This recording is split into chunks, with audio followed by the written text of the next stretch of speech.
Welcome to iCityRetail webinar series. Today's webinar addresses the strategic aspects on how the location of your retail business impacts the success of your business. Retail success is all about location. Congratulations, given that you are here, it means you are either contemplating or already have entered the brave world of renting shop space or floor space in order to sell your product or service. You may have a good product or service. However, in order to make sure you are running a profitable business, you need to not only have the right product or service, but also have the right selling location. Today we will examine the factors that you should take into account when considering the location of your retail outlet. Convenience of your business location to you and your customers. You need to consider convenience to yourself when choosing a location. How near to your home is the premises? What is the traffic like during your travel time? Is there parking? And how expensive is packing? Remember that when you are in business, there will be many times when you need to work long hours. Convenience, therefore, becomes a key factor. Many people look at convenience from their point of view, but not the customers. A key consideration should be looking at the premises from the customer's eyes. Who are your customers and how convenient is the proposed location to them? Is there enough car park space? There may be free designated parking for you, the shop owner or renter, but is there parking for your customers? Note that if you go in on a Monday morning, you may get the impression that there's a lot of parking space, but this may not be the case for customers shopping over the weekend or coming in the afternoon. What is the distance from the car park to your shop? A venue might have enough car park spaces, but what is the distance between the car park and your store?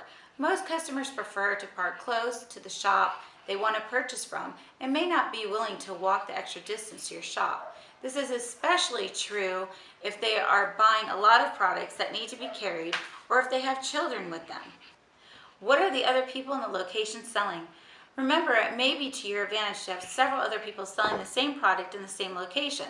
This would mean that if a customer wants to buy something, they would naturally choose to come to that particular location as they know they will get the variety and choice. But you also need to ensure that you can compete where there are other competitors selling or offering the same services as you. Critically examine your product and answer the question, what makes my product or service different from other products or services already in the market? If you cannot find anything that makes you different from other products or service providers, then it is probably not worth going into that location. You need to find out why a customer should buy from you and not someone else. Remember that customers already buy the product you are offering from someone else. So why should they now stop going to their old seller and start buying from you? As much as there are benefits in having shops selling similar products in the same area, there is also an optimal number above which none of the shop owners will be making enough money. This will depend on the number of customers who frequent the location and the product or service uniqueness. So do your homework before committing to a location. Are there any anchor stores?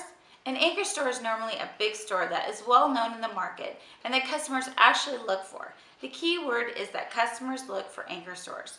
They don't just stumble on them and buy something. They proactively look for them. This store can also be what is known as a destination store, meaning customers will leave their house to go to these stores as a destination. Most department stores and supermarkets fall into this category. It therefore follows that you would want to be at a location with an anchor store. The customers who come to these anchor stores may end up buying from you.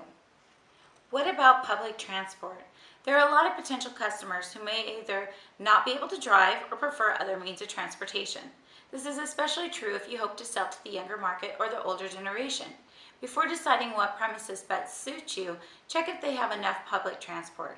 Ideally, there should be trains, buses, and taxis in close proximity. For example, if your business is an entertainment venue where people will be drinking, public transport will be a key consideration.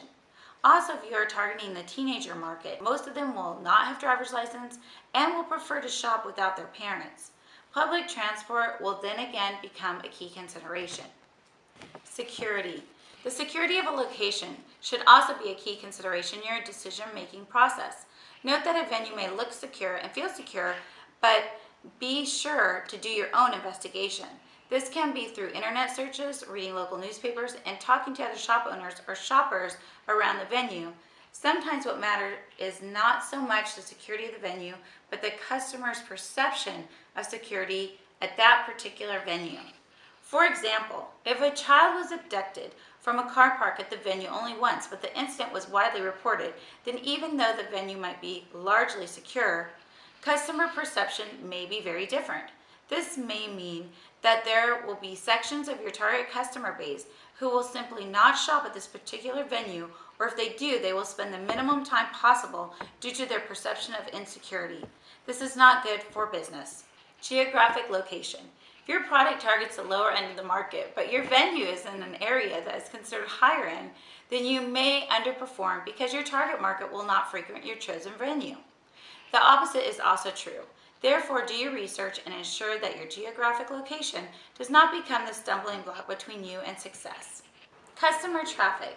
Is there sufficient customer traffic? You need to determine how many customers you need to come through the door for you to make sufficient sales that not only cover your actual costs, but also make up for any income that you would have made doing something else. If, for instance, you need 1,000 customers to buy your product per year, and you discover that only 2,000 customers ever go through the location you're looking at, then chances of making your target will be pretty slim. This is especially true if you have competitors in the area. Also, when considering traffic, remember that there may be a lot of traffic through the whole location, but how much of this traffic actually comes to where your store is based? Discuss this with the landlords, as they are likely to have the data. Thank you for participating in this iCity Retail webinar. Make sure you tune in for the next webinar. Best of luck!